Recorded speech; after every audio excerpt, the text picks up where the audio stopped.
Hello friends, आज हम लोग क्लास 12th में स्थिर क्वथनांकी मिश्रण, जिसे स्थिर क्वाथी या एजियोट्रॉपिक मिक्सचर भी कहते हैं, पढ़ने वाले हैं। ठीक है, आप लोग को ये टॉपिक तब तक समझ में नहीं आएगा जब तक आप पिछले के वीडियो में धनात्मक विचलन और ऋणात्मक विचलन प्रदर्शित करने वाले विलयन ये टॉपिक नहीं पढ़ लेते, क्योंकि ये उसी पर बेस्ड है। तो आप मेरे पिछले एपिसोड में जा करके, ठीक है, उस टॉपिक के बारे में स्टडी कर सकते हैं। तो चलिए आज हम पढ़ते हैं एजियोट्रॉपिक या स्थिर क्वथनांकी मिश्रण किसे कहते हैं।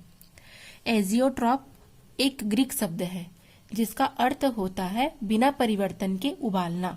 ठीक है, अर्थात हम परिवर्तन किए बिना अगर मिक्सचर को उबालेंगे तो उससे जो रिजल्ट प्राप्त होंगे उसे हम क्या कहेंगे, एजियोट्रॉप या स्थिर क्वाथी। नाम से स्पष्ट है, स्थिर मतलब निश्चित या स्थिर, क्वथनांकी या मतलब एक निश्चित टेम्परेचर पर उसे हम क्या करेंगे, बॉईल कराएंगे। ठीक है, तो परिभाषा हो जाएगी, निश्चित संगठन वाला ऐसा द्रव मिश्रण जो एक निश्चित ताप पर उबलता है और बिना अपने संगठन बदले उसी ताप पर आश्रित होता है, उसे हम एजियोट्रॉपिक मिक्सचर कहते हैं। ठीक है, अर्थात इसमें क्या रहेगा, जो द्रव मिश्रण रहेंगे, जो दो हम लेंगे द्रव मिश्रण, उन द्रव मिश्रण का जो संगठन है वो एक निश्चित ताप पर उबलेगा, एक निश्चित टेम्परेचर पर उबलेगा और बिना अपने संगठन को बदले वह उसी टेम्परेचर पर आश्रित हो जाएगा। ठीक है, तो इसे हम क्या कहेंगे, एजियोट्रॉपिक मिक्सचर कहेंगे। तो ये और सबसे मेन टॉपिक है इसमें, मेन पॉइंट है इसमें कि जो एजियोट्रॉपिक या जो स्थिर क्वाथी मिश्रण है उसको हम प्रभाजी आसवन के द्वारा पृथक नहीं कर सकते।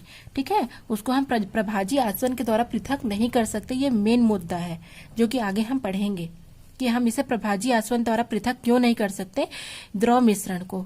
ठीक है, और ये दो प्रकार के होते हैं, एक तो निम्न क्वथन एजियोट्रॉप और एक उच्च क्वथन एजियोट्रॉप। ठीक है, तो अब हम पहले पढ़ लेते हैं, मतलब आज हमको इतने ही के बारे में ही पढ़ना है कि एजियोट्रॉप क्या होता है और उनके दोनों प्रकार के बारे में पढ़ना है। तो सबसे पहले ये जो परिभाषा है इसको हम डिटेल कर लेते हैं। ठीक है, तो इसके लिए हम कुछ एग्जाम्पल देखते हैं। ठीक है, एग्जाम्पल मान लेते हैं हम दो द्रव मिश्रण लिए हैं जिसमें, या फिर एक पात्र लिए हैं, इसमें क्या है, दो द्रवों का मिश्रण है जिसमें एक है जल, ठीक है, जल जो कि 100 डिग्री सेंटीग्रेड पर उबल देगा, और एथिल अल्कोहल या जिसको हम इथेनॉल भी कहते हैं ये 78.5 डिग्री सेंटीग्रेड पर उबलेगा। तो ये दोनों का क्वथनांक दिया गया है कि इतने इतने टेम्परेचर पर इसको हमको बॉईल करना है। ठीक है, तो ये एक क्या किया गया है, एक बीकर में इसको हम ले लेते हैं। ठीक है, एक बीकर में इसको हम ले लेते हैं। तो बीकर में लेकर के जल और एथिल अल्कोहल को हम क्या करेंगे, गर्म करना शुरू करते हैं।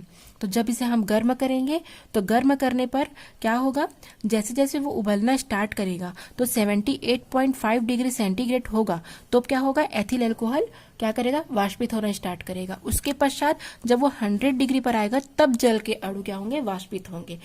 इस प्रकार से जब यदि आपको एक बीकर में या एक पात्र में आपको जल और एथिल अल्कोहल का मिश्रण दे दिया जाए और ये कहा जाए कि आपको इन दोनों मिश्रण को अलग करना है, तो आप क्या करेंगे, तब आप क्या करेंगे, उसको आप गर्म करना शुरू करेंगे। और जैसे ही बॉइलिंग पॉइंट 78.5 होगा उसका क्वथनांक, तब एथिल अल्कोहल वाष्पित हो जाएगा, उसको आप एब्जॉर्ब कर लेंगे और फिर उसको क्या करेंगे, एक रख लेंगे। ठीक है, इकट्ठा कर लेंगे। और उसके बाद क्या करेंगे, जब 100 डिग्री सेंटीग्रेड आएगा तब जल के अणु को आप क्या करेंगे, अलग अलग बर्तन में इकट्ठा कर लेंगे। इस प्रकार आप दोनों के मिश्रण को क्या कर सकते हैं, अलग अलग प्राप्त कर सकते हैं। तो ये पूरी प्रक्रिया कौन सी अभी विधि कहलाती है, प्रभाजी आसवन। ठीक है, ये पूरी प्रक्रिया जो हम कर रहे हैं कि इसमें एथिल अल्कोहल को 78.5 में वाष्पित करना और 100 डिग्री सेंटीग्रेड में जल को, तो ये प्रक्रिया प्रभाजी आसवन कहलाती है। जस्ट इसके इधर विपरीत देखेंगे, यहाँ पर हम जल लेंगे 5% और एथिल अल्कोहल लेंगे 95%, अर्थात हमको 100% में विलयन बनाने हैं, जिसमें 95 है एथिल अल्कोहल और 5% है जल। तो दोनों मिलाएंगे तो कितना हो जाएगा, 100%। अब क्या करेंगे, इन दोनों के मिक्सचर को क्या करना है, 78 डिग्री सेंटीग्रेड पर उबालना है। ठीक है, दोनों में डिफरेंस आपको पता चल रहा है, आपको अंतर समझ में आ रहा है कि पहले पात्र में हम एथिल अल्कोहल और जल दोनों को अलग अलग क्या के क्वथनांक पर उसको हम उबाले हैं और उसको अलग अलग प्राप्त किए, लेकिन यहाँ पर दोनों को क्या किया है, दोनों की इक्वल 100% है दोनों, दोनों को अगर मिलाएंगे, अब इन दोनों को हम एक निश्चित ताप पर उबालेंगे 78 डिग्री सेंटीग्रेड पर। तो निश्चित ताप पर उबालने पर क्या होता है, ये उस ताप पर अपना संगठन बदले आश्रित हो जाता है। तो यही प्रक्रिया क्या कहलाती है, यही प्रक्रिया एजियोट्रॉप या स्थिर क्वथनांकी मिश्रण कहलाती है। आया समझ में? एक और एग्जांपल ले लेते हैं। एग्जांपल एसीटोन और क्लोरोफॉर्म लेते हैं, है ना। तो अगर हम एक बीकर में क्या करेंगे, एक बीकर में बर्तन में फिर से क्लोरोफॉर्म और एसीटोन लेंगे और इसको अगर हमको अलग करना हो तो प्रभाजी आचमन द्वारा इसे हम कैसे पृथक करेंगे। जैसे इसको हम बॉयल करना शुरू करेंगे तो 46 डिग्री सेंटीग्रेड बॉइलिंग पॉइंट आएगा तो क्लोरोफॉर्म क्या हो जाएगा, वाष्पित होना स्टार्ट हो जाएगा। और 56 डिग्री सेंटीग्रेड आएगा तो एसीटोन वाष्पित होना स्टार्ट हो जाएगा। इस प्रकार से दोनों को हम अलग अलग प्राप्त कर सकते हैं। इसके इधर क्या हो रहा है, इधर आप देख सकते हैं एसीटोन 34% और क्लोरोफॉर्म 66% है। इन दोनों के मिश्रण को हम कितने डिग्री सेंटीग्रेड पर उबालेंगे, 45 डिग्री सेंटीग्रेड पर उबालेंगे। ठीक है, तो यहाँ पर क्या हो रहा है, इन दोनों का, ठीक है, इन दोनों को हम मिक्सर करके, ठीक है, दोनों द्रवों को लेकर के एक निश्चित टेम्परेचर पर हम क्या करते हैं, उबालते हैं। और क्या करेगा, ये इसी क्वथनांक पर ही क्या करेगा, बिना अपना संगठन बदले ये वाष्पित हो जाएगा। तो यही प्रक्रिया क्या कहलाएगी, आपकी स्थिर क्वाथी मिश्रण या एजियोट्रॉप कहलाएगी। ठीक है, अब ये क्या होते हैं, ये दो प्रकार के होते हैं। तो इसके प्रकारों के बारे में हम पढ़ लेते हैं। पहला होता है निम्न कथन एजियोट्रॉप और दूसरा होता है उच्च कथन एजियोट्रॉप। तो सबसे पहले हम पढ़ेंगे निम्न कथन एजियोट्रॉप के बारे में कि निम्न कथन एजियोट्रॉप किसे कहेंगे।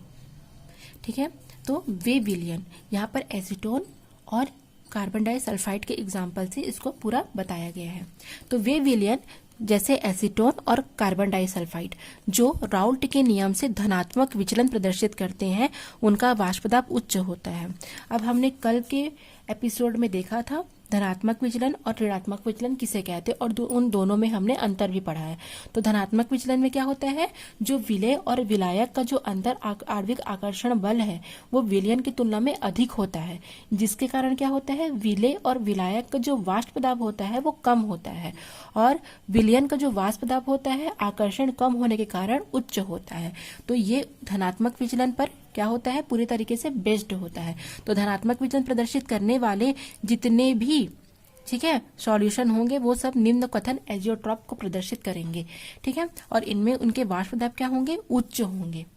ठीक है, एक निश्चित संगठन पर विलयन का वाष्प दाब अधिकतम हो जाता है और विलयन का ताप न्यूनतम हो जाता है। ठीक है, इस बिंदु पर विलयन उबलने लगता है और बिना संगठन बने वो आश्रित हो जाता है और इसमें हम प्रभाजी आश्वन मेथड को बिल्कुल यूज नहीं करेंगे। ठीक है, तो अब मान लेते हैं, एग्जाम्पल लेते हैं।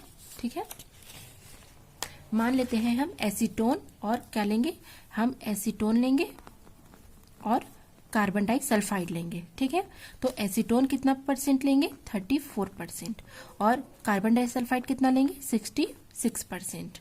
ठीक है, यहाँ पर क्या होता है, एसीटोन का बॉइलिंग पॉइंट होता है 56 डिग्री सेंटीग्रेड और कार्बन डाइसल्फाइड का बॉइलिंग पॉइंट कितना होगा, 46 डिग्री सेंटीग्रेड।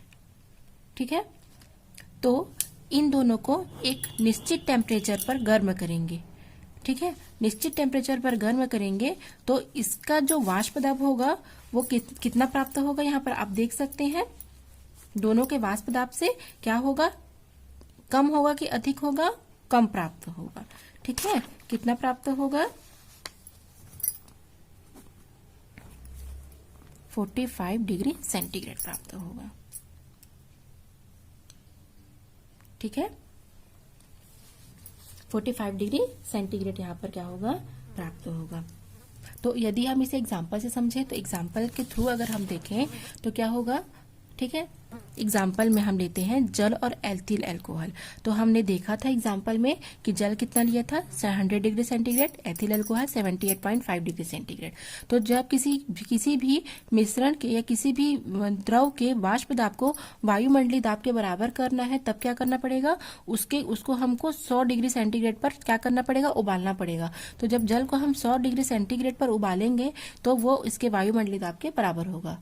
ठीक है। उसी प्रकार एथिल अल्कोहल के वाष्प दाब को अगर हमको वायुमंडलीय दाब के बराबर करना है तो क्या होगा, इसको हमको कितना डिग्री सेंटीग्रेड, 78.5 डिग्री सेंटीग्रेड पर उबालना पड़ेगा। और इन दो, क्योंकि अब जाहिर सी बात है 100 डिग्री सेंटीग्रेड मतलब हमको बहुत ज्यादा टेम्परेचर देना पड़ रहा है, बहुत ज्यादा क्या करना पड़ रहा है, उसको ताप देना पड़ रहा है। इसकी तुलना में यहाँ पर कम देना पड़ रहा है और इसकी दोनों की तुलना में विलयन में सबसे कम देना पड़ रहा है। ठीक है, तो इससे ये समझ में आता है कि निम्न कथन में बहुत ही कम, है ना, बहुत ही कम क्वथनांक पर क्या होते हैं, जो द्रव मिश्रण होते हैं वो क्या होते हैं, आश्रित हो जाते हैं। इसी प्रकार जैसे हम जल की जगह क्या लेंगे, हम जल की जगह हम एसीटोन लेते हैं और इसके जगह हम कार्बन डाइसल्फाइड लेते हैं। तो एसीटोन को हम कितने 56 डिग्री सेंटीग्रेड तक करेंगे, ठीक है, इसको हम 46 डिग्री सेंटीग्रेड करेंगे। अर्थात एसीटोन को हमको वायुमंडलीय दाब के बराबर लाने के लिए बहुत ज्यादा क्या करना पड़ेगा, हमको इनको हीट करना पड़ेगा, बहुत ज्यादा बॉयल करना पड़ेगा, मतलब बहुत ज्यादा तापमान की जरूरत पड़ेगी। इसकी अपेक्षा क्या होगा, जो कार्बन डाइसल्फाइड है उसको कम देना पड़ेगा और इन दोनों की तुलना में विलयन को केवल क्या करना पड़ेगा, 45 डिग्री सेंटीग्रेड पर करना पड़ेगा। अर्थात इन दोनों से इसका क्या है, वाष्प दाब कम है।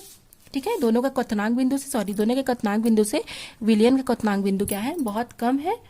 ठीक है, तो निम्न क्वथनांकी एजियोट्रॉप उसी को कहेंगे जिसमें जो हम मिक्सचर लेते हैं, द्रव मिश्रण लेते हैं, ठीक है, वो कम क्वथनांक पर क्या होते हैं, आश्रित हो जाते हैं।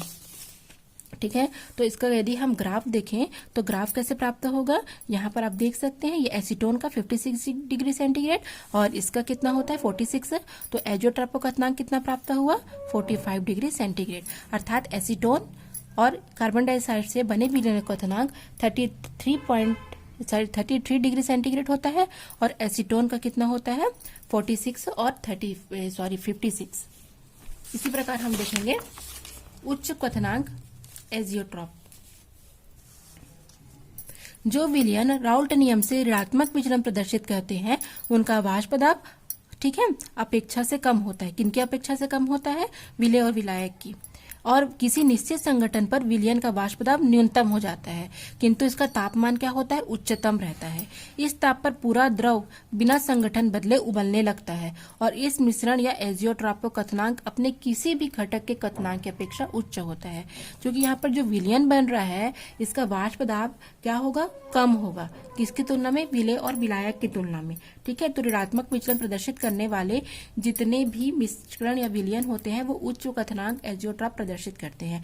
यहाँ पर हम क्या लेंगे, एसीटोन और क्लोरोफॉर्म का एग्जाम्पल लेंगे। ठीक है, एसीटोन और क्लोरोफॉर्म, तो आप इस ग्राफ से देख सकते हैं एसीटोन कितना लिया जा रहा है, एसीटोन फिर से वही है 56 डिग्री सेंटीग्रेड और क्लोरोफॉर्म है 61 डिग्री सेंटीग्रेड।